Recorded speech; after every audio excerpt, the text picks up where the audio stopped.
in very basic, event tracking is just instead of having a single conversion, you are tracking all of the stages of the user from their engagement. And usually, like the early engagement event tracking is very simple for the most part, which is basically like, did they go to my pricing page? Did they go to my product page? Did they go to newsletters and webinars and any other signal there?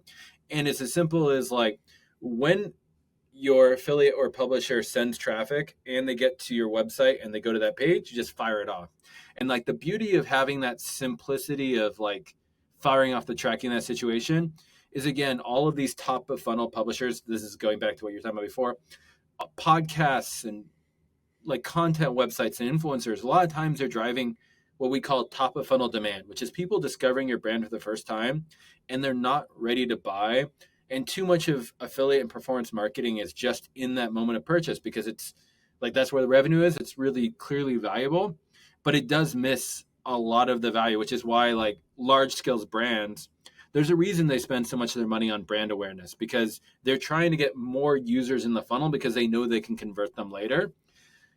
With every program though, like it is important that you start figuring out how to tell the story on top of showing the revenue so that you can sort of get this benefit of it and scale your team, etc. So going back to like say a content publisher, like I don't know if that content article about why Everflow is a good product is going to drive them to actually request a demo and be reached out by sales for quite a long time. But I can use these event signals before that to tell a much quicker story, which is like, I did this podcast. They did a newsletter where they pushed it out to their email list.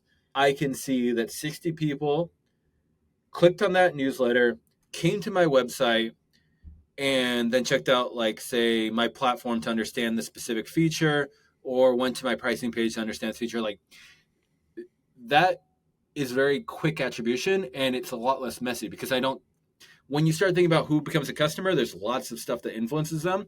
But who drove them to my pricing page? I can safely say like anything I'm doing should be able to drive someone to like some early point of engagement. So that's why this whole event tracking of engagement is really valuable. And the way you use it is a lot of times you're really just using it to report internally for them to understand why you do the things you do, which is most of the things people need answered anyway, because you'll always have the revenue pieces and you'll be balancing that act of like how much top of funnel am I driving versus performance to make sure that I'm hitting my goals.